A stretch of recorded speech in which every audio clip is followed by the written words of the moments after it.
오늘 성경 본문은 야곱의 이야기가 기록되고 있고요. 지난번에 살펴본 야곱의 이야기는 형과 아버지를 속이고 축복기도를 받고 형이 자기를 죽이려고 했었을 때에 도망가게 되는 장면, 거기까지, 그리고 그 뒷이야기가 오늘 성경 본문에 나온 이야기죠. 형 에서의 위협을 피해서 멀리 삼촌댁 밧담 아람이라고 하는 장소까지 도망을 가고 있는 야곱의 모습이 오늘 성경 본문에 기록되고 있고요. 도망가다가 그 중간의 길 가운데 베델이라고 하는 장소 가운데서 돌을 베게 하고 그 들판에 누워 잠을 청하게 됐었을 때에 한 꿈을 꾸게 됩니다. 그 꿈 속에서 하나님께서 야곱을 찾아오시는 장면이 오늘 성경 본문에 기록되고 있어요. 하늘에 꼭대기에 사닥다리가 자기 있는 곳부터 펼쳐서 다 있고 그 천사가 오르락내리락 하는 거예요. 본문에 있는 말씀 12절을 보세요. 꿈에 본즉 사닥다리가 땅 위에 서 있는데 그 꼭대기가 하늘에 닿았고 또 본즉 하나님의 사자들이 그 위에 오르락내리락 하고. 아멘, 할렐루야. 우리 하나님께서는 이렇게 꿈속에서도 역사하시는 하나님이신 줄로 믿으시길 바랍니다. 성경 안에 계신 하나님은 성경에 갇힌 하나님이 아니시고 24시간 우리의 생활 가운데서, 삶의 현장 가운데서 함께 하시면서 역사하시는 하나님이셔요. 생시에도 역사하시고 밤에 꿈꿀 때도 역사하시고 언제나 함께 하시는 분이시를 믿으시는 여러분들 되시길 바랍니다. 근데 어떤 분은 그래요. 하나님이 꿈에서는 역사하지 않는다고. 우리 하나님은 낮에도 역사하시고 밤에도 역사하시고 잠잘 때도 역사하시고 꿈속에서도 역사하시고 언제나 함께 계시면서 살아있는 하나님이신 줄 믿으시는 여러분들 되시기를 바랍니다. 오늘 성경 본문에 있어서 우리 하나님께서는 야곱의 꿈속에 찾아가셔서 역사를 하시는데 천사가 오르락내리락하고 있죠. 중요한 것은 천사를 본 것이 중요한 것이 아니고 천사를 동반해서 하나님께서 나타나신 것이 중요한 것이에요. 13절에 보세요. 또 본즉 여호와께서 그 위에 서서 이르시되 나는 여호와니. 우리 하나님께서 찾아오신 것이죠. 그러므로 여러분, 우리가 어느 날 꿈을 꿀 때도 있어요. 실은 세상적인 개꿈도 있고 영적인 영몽도 있죠. 근데 무엇보다 중요한 것은 하나님의 말씀이 중요한 것이고 말씀 안에서 하나님을 믿는 것이 중요한 것이에요. 근데 그 말씀 안에 있는 하나님께서 말씀의 원리대로 생활 가운데서 말씀드린 것처럼 낮에도 역사하실 수가 있고 밤에도 역사하실 수가 있는 거예요. 그래서 사람들이 그냥 이런저런 꿈을 꾸는 그런 꿈 말고 오늘 성경 본문에 있는 것처럼 우리 하나님께서 꿈속에서 찾아오는 경우가 있습니다. 보통 영몽이다 라고 하는데 이런 영몽은 되게 일반적으로 우리 하나님께서 잠을 좀 푹 재운 다음에 새벽녘에, 예를 들면 새벽기도 시작하기 전쯤에 이럴 때 꿈을 꾸게 하고요. 대체적으로 또 경험적으로 보게 됐을 때는 꿈을 딱 깨게 됐을 때 그 꿈이 좀 이렇게 선명하게 나온 거예요. 그리고 어떤 꿈이 선명하게 남으면서도 그 꿈이 잘 잊혀지지 않는 그런 경우가 대체적으로 영몽이 하나님께서 찾아오신 경우가 굉장히 많이 있어요. 오늘 성경 본문에서도 그렇게 꿈속에서 하나님께서 찾아오시고 야곱에게 말씀해 주셨을 때 야곱도 딱 깨어보니까 꿈이었어요. 그리고 그 꿈이 생생하게 생각이 났죠. 그런데 여러분, 꿈만 의지하지 마시고 말씀드린 것처럼 뭘 의지해야 된다고요?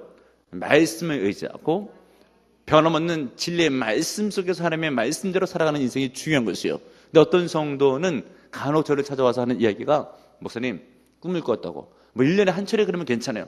목사한테 좀 성경을 물어보고 훈련받은 것을 물어보고 해야 될 텐데 성경은 보통 때 안 읽는 것 같아요. 꿈만큼은 찾아와가지고 목사님 이게 무슨 꿈이냐고 라고 하는 경우가 있어요. 건강한 신앙은 아니에요. 그러나 우리가 성경을 기반으로 해서 가끔 하나님께서 역사하시는 그 영적인 면들 가운데서 꿈속에서도 그런 일이 있을 수가 있다라고 해서 하나님의 역사면 잘 캐치하고 넘어가는 것은 굉장히 지혜로운 일일 것입니다. 우리 하나님께서 오늘 성경 본문은 그렇게 야곱을 찾아가셨죠. 그런데 하나님께서 찾아가셔서 대체적으로 그 내용의 말씀을 보게 되면 말하자면 복을 주시는 거예요. 누구에게? 야곱에게. 그런데 어떤 야곱인가가 중요해요.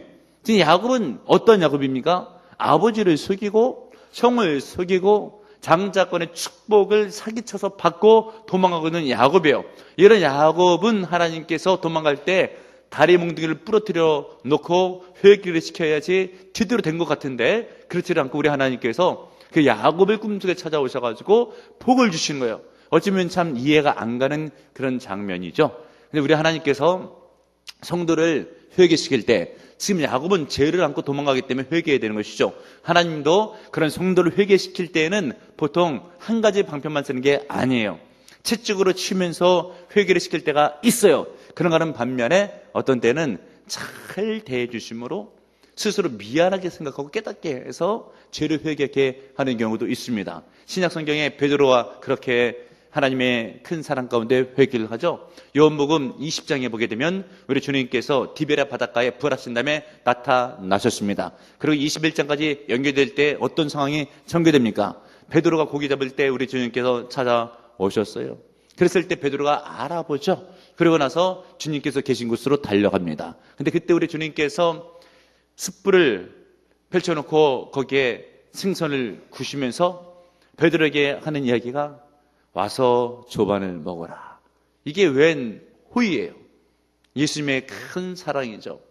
예수님을 모른다고 부인하고 저주하며 부인하고 욕설하며 부인하고 떠나갔던 베드로, 그리고 고기잡이 시절로 돌아가서 하나님 일을 안 하겠다고 마음먹었던 베드로인데 우리 부활하신 주님께서 그쪽을 찾아가셔가지고 베드로야, 내가 부활할지 몰랐지? 이렇게 살아났다 알아가면서 깜짝 놀라게 하면서 베드로를 한 대 딱 때려도 베드로는 아무 말을 못할 수 있는 그런 상황이에요. 그런데 우리 주님께서 그렇게 하질 아니하시고 불을 지펴놓고 나서 생선을 구워놓고 베드로야, 일리 와서 조반을 먹자. 주님께서 사랑으로 대해주시는 거죠. 그리고 묻는 말이 네가 나를 사랑하느냐라고 3번을 물으셔요. 그랬을 때 베드로가 회개하는 마음으로 대답했죠.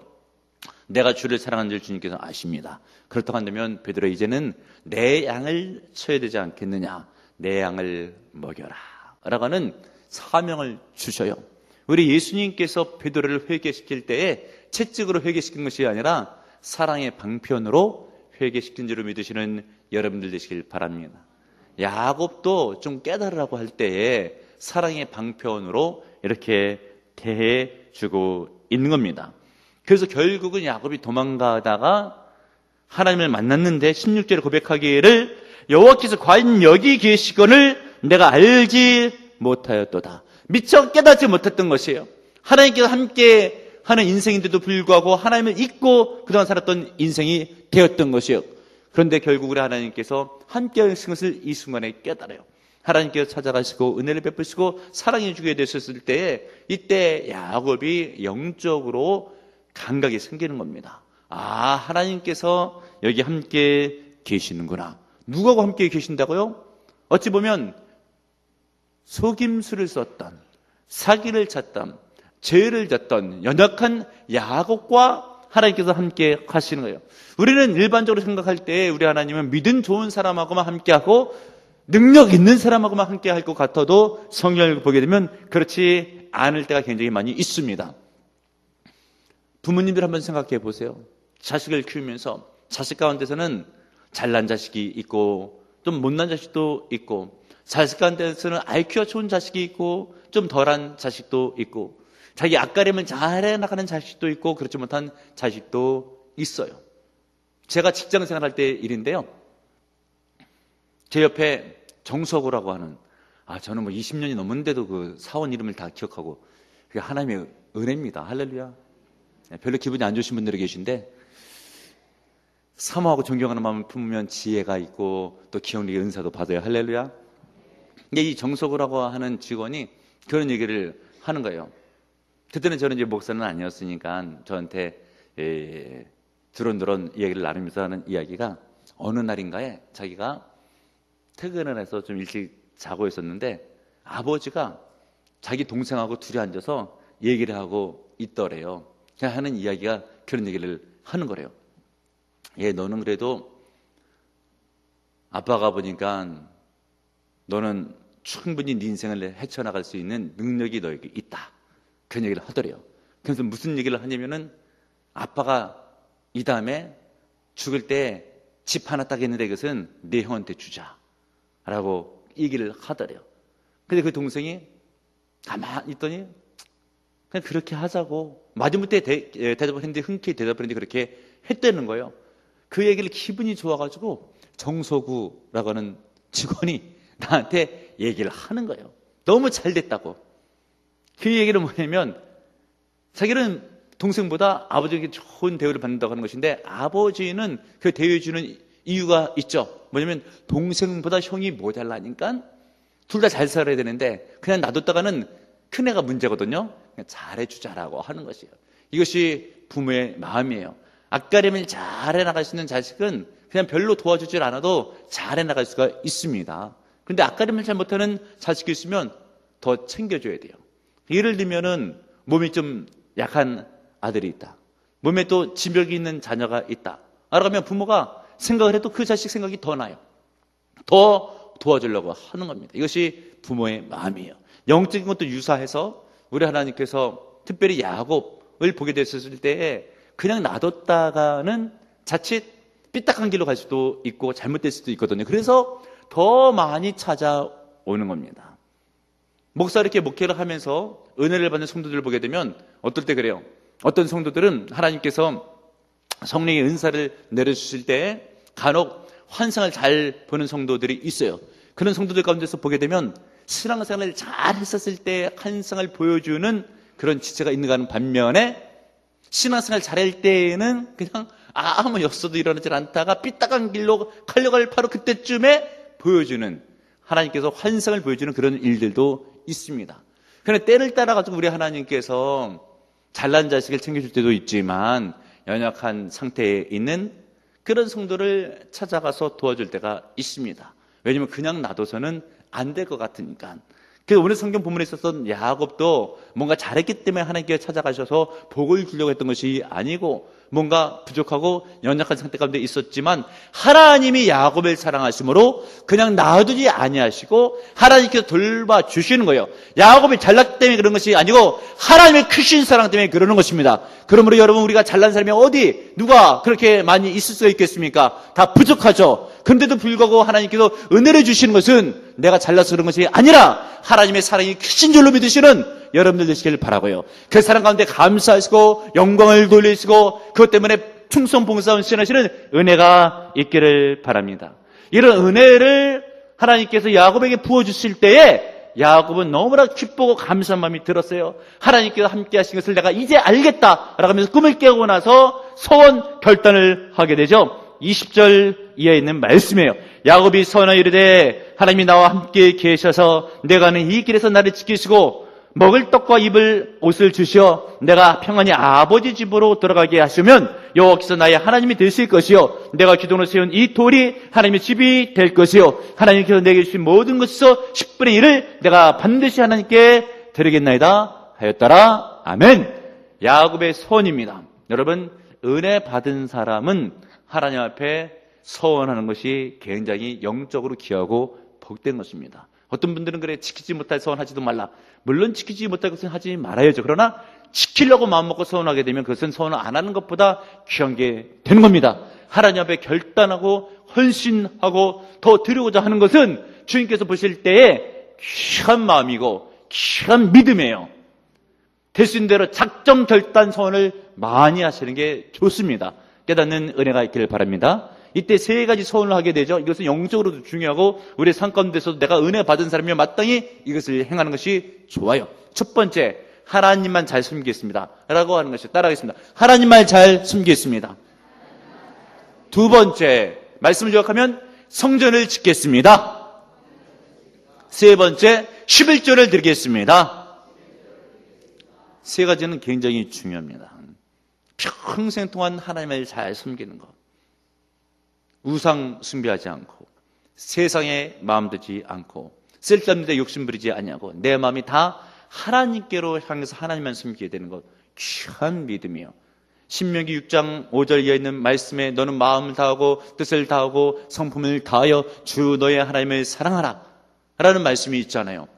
그리고 그 말씀은 너만 암기하고 지킬 것이 아니라 내 자손 대대로 그 말씀을 가르쳐서 지키게 하는 것이 하나님의 뜻이에요.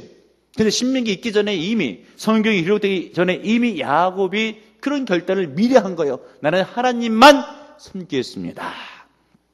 그 두 번째, 소원하기를 이곳에서 베개했던 기둥을 세우고 기름을 부으면서 이것이 하나님의 성전이 전이 될 것입니다 라고 고백을 하고 있죠.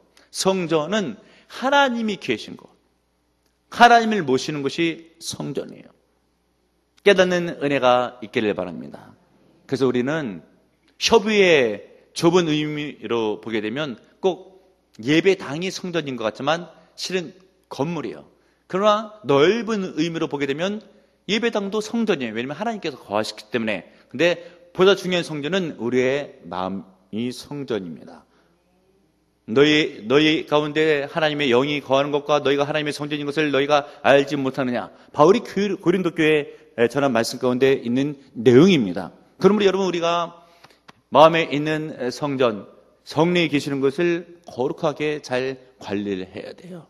늘 회개하여 죄를 용서하는 심령으로 거룩하게 하여서 성령께서 거하실 때에 은혜 충만할 수 있도록 준비해야 되고요. 그리고 우리 모든 성도들이 모여서 이렇게 예배드리는 이 성전을 아끼고 또 성전이 건축할 때 있어서는 성전을 건축하려고 하는 그런 귀한 마음을 갖는 것이 복된 믿음의 마음이에요. 그리고 세 번째, 11조의 믿음. 말라기 성경이 이미 11조 복을 약속했지만 야곱은 그 복을 알기도 전에, 율법도 쓰여지기 전에 모세 이전의 사람이잖아요. 그러니까 창출 내민 신명기도 이미 모세 오경도 주어지지 않았을 때 일인데도 불구하고 11조를 결단을 해요. 하나님께서 내게 주신 모든 것의 10의 1을 구별해서 하나님께 드리겠나이다. 귀한 믿음의 고백입니다. 이 세 가지는 굉장히 영적으로 중요해요. 야곱이 은혜를 받고 나서 이 세 가지를 고백, 결단, 서원을 하게 되죠. 그리고 나서 이제 밧담 아람이라고 하는 곳에 가서 삼촌인 라반이라고 하는 집에 걸어가는 거예요. 근데 여러분, 이 라반이 어떤 사람인가를 알아야 되는데, 라반이 말하자면 외삼촌입니다. 그 집에 잠시 피난을 온 거예요. 그런데 야곱이 자기 집에 들어오다 보니까 라반이 너무 좋은 거예요. 왜냐하면 일꾼 하나 들어왔다 이렇게 생각을 하는 것이에요. 그러면서 일을 시켜야 되는데, 나중에 말씀을 살펴보면 잘 아시겠지만 야곱보다 더 사기꾼이에요. 아주 더 센 사기꾼을 만난 거예요. 자기는 아버지 속이고 형 속이고 사기치는 대가였었는데 더 큰 사기꾼의 집으로 기어 들어간 것이죠. 그래가지고 삼촌한테 큰 사기들을 20년 동안 당하는 것이에요. 왜 하나님께서 그렇게 하셨을까를 보게 되면 이 야곱이요, 남을 골탕 먹일 때에 그것이 얼마나 나쁜 짓인가를 깨닫지를 못합니다. 그래서 우리 하나님께 깨닫게 하기 위해서는 너도 한번 당해봐라. 성경 말씀에 무엇을 심든지 그대로 거두리라. 사기치기는 것을 심었으니까 사기를 당해봐야지. 성경 말씀 그대로 무엇을 심든지 그대로 거두리라. 그렇게 하는 것은 강하는 것이 중요한 것이 아니라 깨달으라고 하는 것이에요. 네가 얼마나 잘못된 인생을 살아왔는지 네가 한번 당해보고 깨달아라. 그래서 나중에 야곱이 변화돼요. 절대 사기치는 인생이 되질 않겠다. 결단한 거예요. 당해보니까 너무 속이 상하고 너무 못된 짓이거든요. 나는 절대 그런 인생은 안 살겠다 라고 뼈저리게 느끼고 결단을 하게 되는 것입니다. 근데 여기서 우리가 살펴봐야 될 것이 있는데, 하나님께서 야곱에게 도망갈 때, 사기치고 도망갈 때 복을 주셨다고 했는데, 그리고 또 한 가지 살펴본 것이 있죠. 우리 하나님께서 사랑을 베풀어 주심으로 그를 변화시키려고 했던 의도가 있었다고. 근데 우리 하나님께서 야곱에게 있잖아요, 징계하신 측면이 또 강합니다. 무엇이 강한가? 베델에 있어서 잠을 잘 때는 복을 내려주시지만 결국은 깨닫잖아요. 아, 하나님께 여기 함께 계신구나라고 해서 영적으로 열리잖아요. 그럼 그때부터 뭔가 제대로 얘기하는 거야. 알아들을 때쯤 되었으니까. 제가 부교육자 시절에 어느 교회라고는 이야기를 하지 않지만 담임 목사님 가정 가운데서도 부부싸움을 하나 봐요. 우리도 부부싸움을 한 적이 있었던 것 같은데 잘 기억이 나질 않는 거 보니까 1년이 넘었는지 2년이 넘었는지 잘 생각도 안 나요. 안 믿으시는 분들도 계시죠?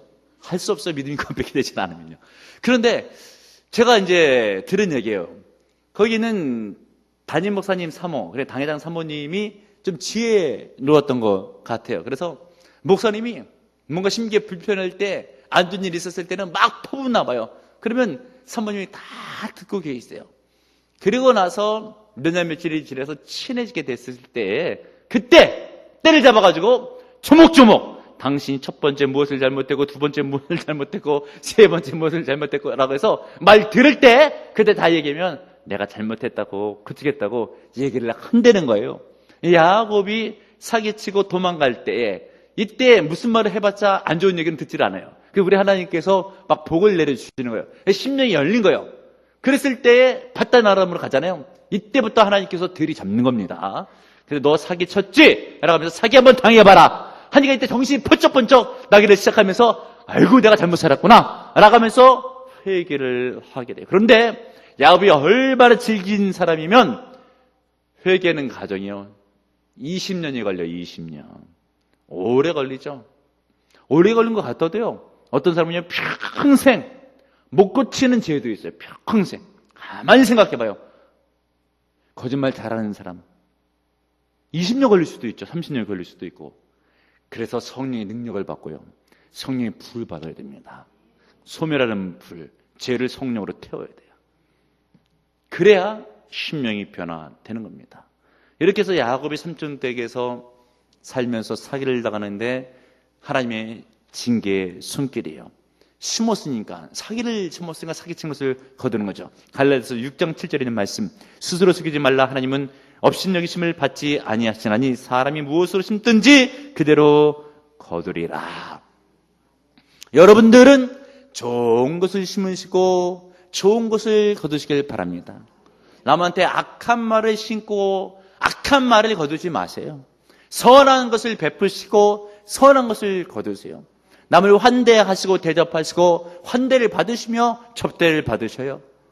귀한 인생들이 되시길 바랍니다. 그런데 야곱이 이제 결국은 삼촌댁에 와서 당하죠. 그 모습이 본문을 지나서 31장 40절로 가보세요. 31장 40절.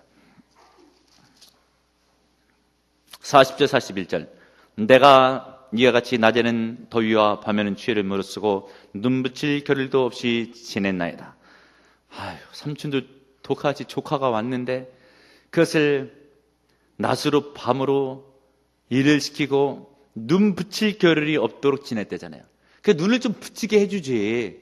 얼마나 일을 시켰으면 고생 죽도록 하네요. 지금 41절을 봐요. 내가 외삼촌의 집에 있는 이 20년 동안 20년을 고생을 했어요. 글쎄 20년 동안 외삼촌의 두 딸을 위하여 14년, 외삼촌의 양떼를 위해서 6년을 외삼촌에게 봉사하였거니와 외삼촌께서는 내 품삯을 10번이나 바꾸셨으며. 한 번, 두 번 속여야지. 만약에 여러분들이 회사를 다녔는데 사장하고 연봉계약을 했는데 연봉계약이 5천이다 하는데 중간에 예를 들면 덜 주면서 하는 얘기가 올해는 4천만 하자고. 기분이 얼마나 안 좋아요. 1,000만 원이 그냥 막 날아가는데. 그런데 이런 것을 몇 번이나 했대요? 10번. 완전히 허송세월 보낸 거죠. 심지어 딸을 두고 사기를 같이 치는데 두 딸이 있었잖아요.